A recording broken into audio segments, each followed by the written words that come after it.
The wind had teeth that morning. It scraped across the Wyoming flats like it was trying to peel the world bare, dragging dust in long sighing spirals across the empty land. Caleb. Rourke had lived alone long enough to recognize the sound of loneliness in the wind. It was the same sound that followed him back to his cabin each night. The same hollow whistle through the cracks in his wooden walls.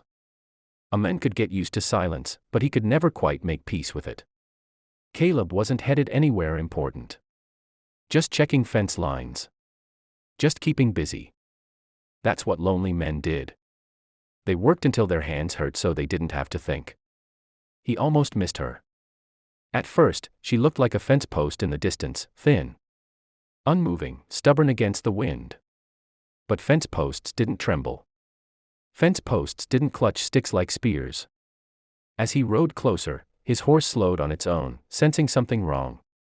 The child stood beside a figure lying on the ground. No movement. No wagon nearby. No campfire smoke. Just earth and sky and stillness.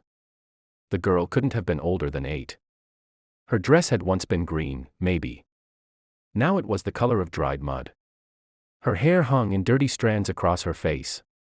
She gripped a long wooden stick like she meant to fight the entire world with it.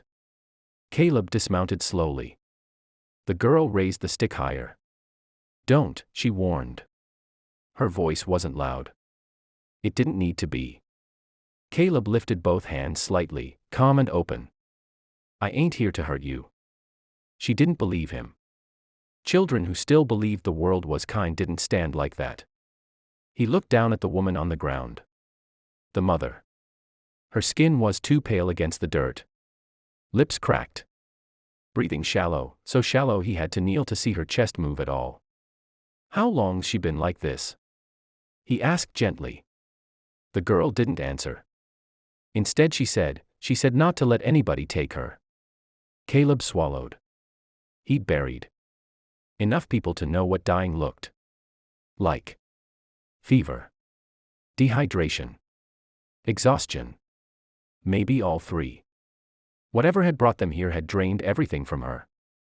"I'm not taking her," he said quietly. "I'm trying to help." The girl's eyes were fierce, not scared, not crying. Fierce. "What's your name?" he asked. She hesitated. Then, "Maggie." "I'm Caleb." Silence again. The wind filled it. He touched the woman's forehead. "Burning." "Where's your wagon?" "It broke," Maggie said. "Mama tried to fix it. Then she couldn't stand up no more." How long had they been here? A day. 2. Long enough for hope to start thinning out. Caleb made a decision in that moment that would split his life in two. The before and the after. "All right," he said softly. "Here's what we're gonna do." Maggie tightened her grip on the stick. He met her eyes. "You can keep holding that," he told her. "You can even walk beside me with it. But I need to get your mama to my cabin. There's water there. Shade. I got a truck with a radio." She didn't understand what that meant. But she understood water. Her voice broke just slightly. "She's thirsty." That did it. Caleb moved carefully, lifting the woman as gently as if she were made of paper. She weighed almost nothing. That frightened him more than anything else. Maggie walked beside him the entire time, stick still raised. She never lowered it. The cabin wasn't much, one room. Small kitchen, narrow bed. Old wooden table scarred with knife marks. It had been built for survival, not comfort. Caleb laid the woman on his bed. Maggie stood in the doorway, watching every move. He fetched water first. Slow sips. The woman barely responded. "Fever's bad," he muttered. He found an old thermometer in the medicine tin. It confirmed what he already knew. Dangerously high. He had basic supplies, bandages, aspirin, antiseptic. Ranch life demanded that much. But this was beyond him. There was only one thing left to try. The radio. Caleb hadn't used it in months. He avoided town. Avoided people. avoided anything that reminded him the world kept moving without him. But now his hands moved fast. Static filled the cabin like a storm of ghosts. He adjusted the dial. Dispatch. This is Rourke out by mile marker 27. I've got a woman here, severe fever. Possibly heat stroke or infection. She's not responsive. There's a child with her. Silence. More static. Then. Repeat, Rourke. Relief washed through him. He repeated everything. Ambulance can be there in 45 minutes, the voice replied. Keep her cool. Elevate her head. Small amounts of water if she can swallow. 45 minutes. It sounded like a lifetime. He turned around. Maggie was still standing guard. You called somebody? She asked. Yeah, he said. Help's coming. She studied his face, searching for lies. Finally, slowly, she lowered the stick. And that was when Caleb felt something shift inside him. Not hope. Something heavier. Responsibility. As minutes crawled by, Caleb did everything the dispatcher told him. Cool cloth on her forehead. Small drops of water. Whispering nonsense encouragement like she could hear him. Maggie sat beside her mother, holding her hand. You gotta stay, she whispered to the woman. You promised we'd see the ocean. Ocean. They'd been traveling far. Why? Running from something? Or toward something? The question lodged in Caleb's chest. The siren finally cut through the wind like a blade. Maggie flinched. Caleb knelt beside her. That's the help, he said. 2 paramedics rushed in. Quick assessments. Urgent looks. She's critical, one muttered. They loaded her onto a stretcher. And then came the moment Caleb didn't expect. The paramedic looked at Maggie. Is there family we can contact? Maggie shook her head. No one, she said. The word hit the room hard. No one. The paramedic hesitated. We'll need a guardian to ride with her. Maggie looked at Caleb. Just looked. She didn't say please. She didn't cry. She simply looked at him like he had already chosen. And that was the exact second everything shifted. Because Caleb Rourke, the man who had spent 5 years making sure he needed no one and no one needed him, heard himself say, I'll ride with them. If this story has gripped you so far, it's only just beginning. In Chapter 2, you'll discover why Maggie and her mother were truly on that road. The heartbreaking secret in the hospital. And the one phone call Caleb makes that changes all 3 of their lives forever. The hospital lights were too bright.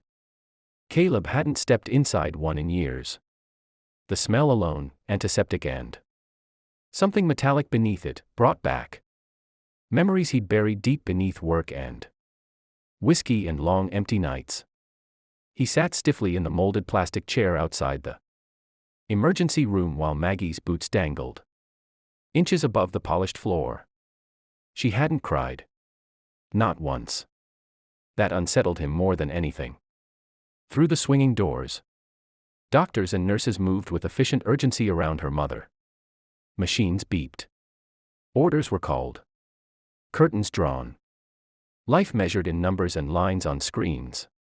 A nurse finally approached. You're the guardian. Caleb hesitated for half a heartbeat. Yes. The word came easier than he expected. She has a severe systemic infection, the nurse explained. Likely untreated for days. We're stabilizing her now, but the next 24 hours are critical. Critical. Another word that felt too heavy for a child to hear. But Maggie was listening. She gonna die? She asked flatly. The nurse softened. We're doing everything we can. That wasn't an answer. Caleb felt Maggie's small fingers hook into the side of his jacket. Not clinging. Just anchoring. Hours passed. Paperwork came next. Forms asking questions Caleb couldn't answer, medical history. Relatives, insurance, next of kin. Do you have any identification for the patient? The receptionist asked. Maggie reached into the pocket of her dress and pulled out a folded envelope. Worn soft from being opened too many times. "It's in here," she said. Caleb took it gently. Inside was a driver's license. Elena Harper. And beneath it, a photograph, old but carefully preserved. A younger Elena stood beside a man in military uniform. His arm wrapped around her shoulders. They were smiling at something outside the frame. On the back of the photo were 3 words written in faded ink. "Come home safe." Caleb's chest tightened. "Is that your dad?" he asked quietly. Maggie nodded. He didn't. That was all she said. No details. No explanation. But it told him enough. Widow. Alone. Traveling cross-country with a broken wagon and a child. Running from bills. From grief? From something worse? A doctor finally approached close to midnight. "She's stable," he said. "For now." Relief hit Caleb so suddenly his knees nearly buckled. "But," the doctor continued, "she needs long-term care. For antibiotics for several days. Monitoring. Recovery won't be quick." Maggie finally exhaled. It sounded like she'd been holding her breath since the prairie. They were shown into a small waiting room with a couch. Maggie fell asleep sitting upright. Caleb gently adjusted her so her head rested against his arm. He hadn't held a child in over a decade. He didn't trust himself to breathe too deeply. Morning came pale and quiet. Sunlight filtered through the hospital blinds in thin, cautious stripes. Elena woke around noon. Caleb stood back as Maggie rushed forward. "Mama." Elena's eyes fluttered, confused at first, then focused. "Maggie." Her voice was cracked glass. She saw Caleb next. Fear flickered. "It's all right," he said softly. "You're safe." The doctor explained everything. Infection. Dehydration. Close call. Elena listened carefully. Then she asked the question Caleb knew was coming. "How much will this cost?" The room went still. The doctor gave a professional answer. One that avoided numbers but didn't hide the weight. Elena's face changed. Not fear of death. Fear of debt. Caleb recognized that look. He'd worn it himself once. After the accident. After the funeral. After the bills kept arriving. Even though the person they belonged to never would again. Elena tried to sit up. "I can't afford." "Don't," Caleb said firmly. She looked at him, confused. "You focus on getting better." Her eyes sharpened. Why? It was a fair question. He barely knew them. He had no obligation. No reason. Except because once, years ago, when his own wife had needed help after a winter collision on black ice, he had been 30 minutes too late getting her to town. Because once, he had made a call that no one answered. Because once, he had sat in a hospital hallway alone. And no one had stayed. "I was there," he said quietly. "On that road. I found your girl guarding you like a soldier. That's reason enough." Elena's eyes filled, not weak, not dramatic. Just full. She nodded once. And trusted him. That evening, Caleb stepped outside the hospital with his old cell phone in his hand. There was one number he hadn't dialed in 5 years. He stared at it for a long time. Then pressed call. It rang twice. Rourke. A gruff voice answered. "Yeah." A pause. "You still alive?" "Looks like it." On the other end was Tom Bennett, former ranch partner. Former best friend, current owner of the largest spread in 3 counties. They hadn't spoken since the night Caleb walked away from everything. "What do you need?" Tom asked. Straight to it. Caleb exhaled slowly. "I've got a woman and her kid. She's sick. Bad. They've got nothing. I need work lined up for her when she's back on her feet. Housing too." Silence. "Then, you adopting strays now?" "Something like that." Another pause. You coming back? The question carried history. Wait. Regret. Caleb looked through the hospital window. Maggie was sitting beside her mother's bed, reading from a children's book a nurse had brought. He realized something in that moment. The cabin had never been home. It had been exile. Yeah, Caleb said finally. I think I am. Tom didn't hesitate. I'll clear the south cottage. Elena can handle the ranch books if she's able. Kid can enroll in town school. And Rourke. Yeah. Don't disappear again. Caleb swallowed. I won't. He ended the call. And for the first time in years, the wind inside him quieted. Weeks passed. Elena regained strength slowly. Maggie regained childhood faster. The first time she laughed, really laughed, was when Caleb tried, and failed, to braid her hair before a hospital discharge appointment. Elena watched from the bed, smiling. You don't have to do this, she told him later. Yes, he said. I do. Not because he owed them.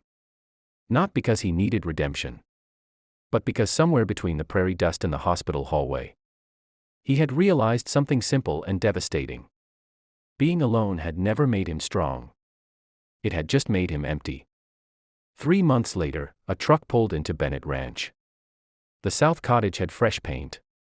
Curtains in the windows. A swing hanging from the old oak tree. Maggie jumped out first. This is ours, she whispered. Elena looked at Caleb. He nodded. For as long as you need it. She stepped closer to him. You made one call. He shook his head. No, he said. I answered one. Maggie ran toward the swing, sunlight catching her hair. Elena reached for Caleb's hand, tentative at first. He didn't pull away. The prairie wind moved through the grass around them, softer now. Not lonely. Not sharp. Just wind. And for the first time in years, Caleb Rourke wasn't standing against it alone. Everything had shifted. Not in a single dramatic moment, but in a quiet decision. To stay. If this story moved you, if you believe sometimes one act of kindness can rewrite 3 lives, then you already understand the heart of this channel.